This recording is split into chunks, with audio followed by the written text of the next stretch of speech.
Mbote na bandeko nyonso obalandaka Exilbotelo TV wana bouti koyoka ya Gabi Gabriel Bolembo wana bouti koyoka ye alobi Miraisa akokundama awa par rapport ya par rapport. Alors naza si bomona ki ba image ototiela ki bino ya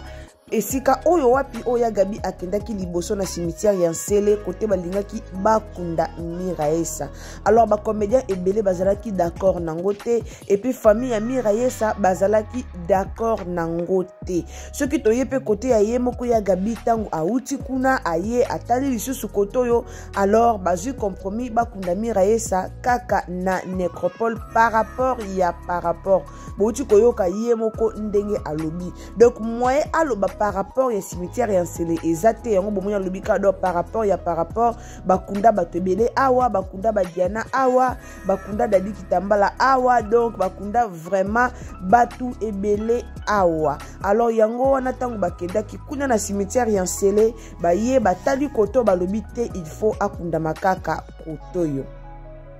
Alors bandeko nanga tant to teki ba image na biso oyo ezalaki ya cimetière ya Nsele eza na batebele ba komantaki ke mutu soki akufi kaka mutu soki asali boye mutu soki akufi bien sûr eza ke mutu akufi na kaka ata bokundie na simandako ata bokundie wapi ekoyeba nango te po eza kaka mutu esi akufi. Mais eloko moko to bosana te bango nyonso baza ba star. Miraisa aza star ba o bakundaki na nécropole baza ba star. Tolingaka mingi bakundaka bango esika moko pona écrire ba polémique te surtout na ba famille na bango. En tout cas écrire ba polémique na ba famille écrire pe ba polémique na ba groupe na bango oyo ya ba star bazala nango. Naza si tant to tiela bino ba image oyo ezalaki na Nsele bomona ki star moko azalaki wana alobaki boyokaki o alobaki. Donc écrire moi ba confusion moko boye. Lelo Miraisa kufi ko reuti Angola, lelo Miraisa kufi comme ko reuti Angola balingi bakunda Miraisa na Nsele eza nango mabete. Nsele eza cimetière.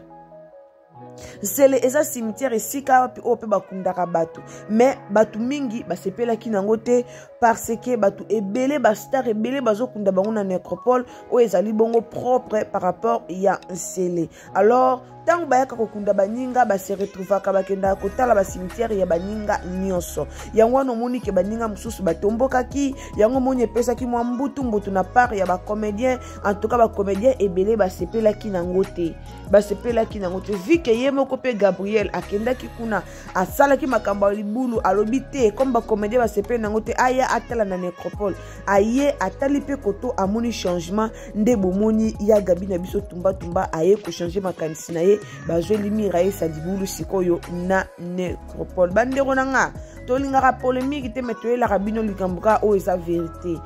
Awa mingi tolingaka nde vérité yango bomoni toyelaka bino vérité toyaka na polémique awa te. Bate bele balingi ba créer polémique na vidéo oyo totiaki pona cimetière ya nini ya Nsele eloko nini boko créer polémique place wana. To explique bino très bien, bonjour explication très bien. To ya kawana pona olakisa bino ndenge nini makambo ezokendela. Corps ya Miraisa banda Miraisa kufati na moya lelo tozoyela bino ba détail po boyeba ndenge nini makambo yango ezokendela.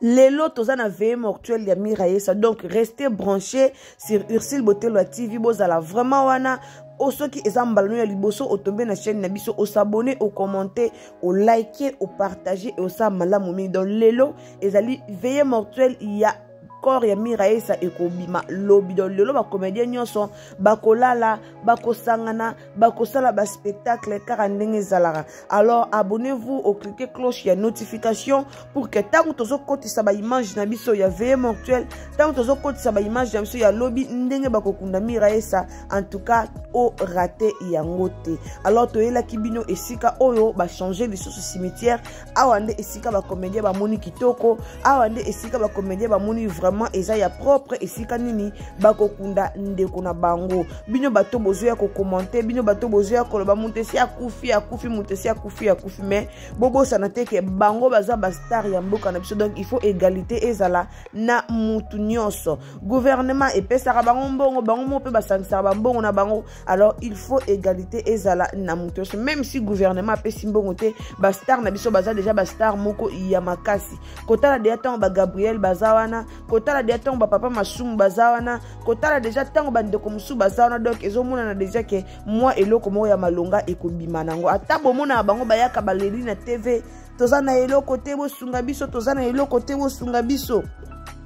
tobo sanaka teke bazala rappela mo ba force majeure na bango moi eloko mo ya malonga pe ebimaka wana alors merci ming na bandeko nyonso o bazo continuer kolanda biso merci ming na bandeko nyonso o bazo continuer kosalaka ba remarque na bango epai na biso en tout cas merci na bino boende to lingaka to yebisaka bino toujours ba remarque na bino epusaka biso to kende liboso ba remarque na bino vraiment yango nde salaka po to kende liboso en tout cas soki ezambala no pe liboso otombe na Yixi Botela TV quand tu es sur abonnez-vous donc au s'abonner, au commenter, au liker, au partager et au sala malamu mingi bande onanga botika na bino polémique miraesa akokunda makaka awa na necropole po polémique ezalaki bato musoto zo mwana ba commentaire pourquoi miraesa balingi bakunda ye kuna tandis que ba comédien nyonso bakunda ka bango na necropole bato musoso ote ata akundami kuna e osala loko te yaya ba comédien nyonso bakunda mara awa donc comme ba comédien nyonso bakunda mara awa bakosala teke o po miraesa tika ki théâtre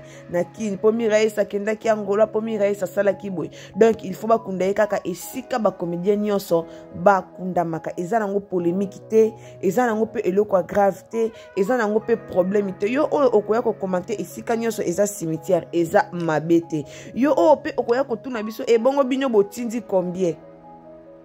eza mabete mais oyo eza important eza ke bakundi ye esika moko na bandeko na ye epai wapi bakunda Suzi epai wapi bakunda ya Dadi epai wapi bakunda Pululu epai o bakunda bango nyonso donc bakundi ye esika moko na bandeko na ye tango bayaka le 1er août pona kotala epai bakunda bandeko na bango baozala kaka na cimetière moko baleki koto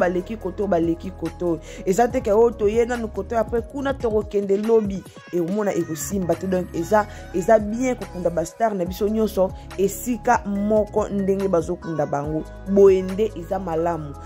tolobaki bato balobaki bato badeklaraki bomoni te ke ba changer cimetière bomoni yango te donc boende ezalaka boende tolingaka merci mingi na Gabriel Tumba mwasi o azaka vraiment donc courageuse croyez pena zaka mama donc ye pena atimba mwasi o atimba boende bien merci beaucoup nzamba lola a continuer ko batela pe ko pambola yo mes condoléances lisusu na ba comédien nyonso lelo ezali penza veye mortuel ya Miraesa bandeko nanga tozala wana tolela Miraesa na kimia e osala malamu mingi merci beaucoup na banlandi nyonso o balandaka Yixi Botela TV alors ce que zamba liboso quand te bisaka bino au s'abonner au commenter au liker au partager bisous bye wala tukutani na pokwa na veye mortuel ya ndeko na biso Miraesa bisous.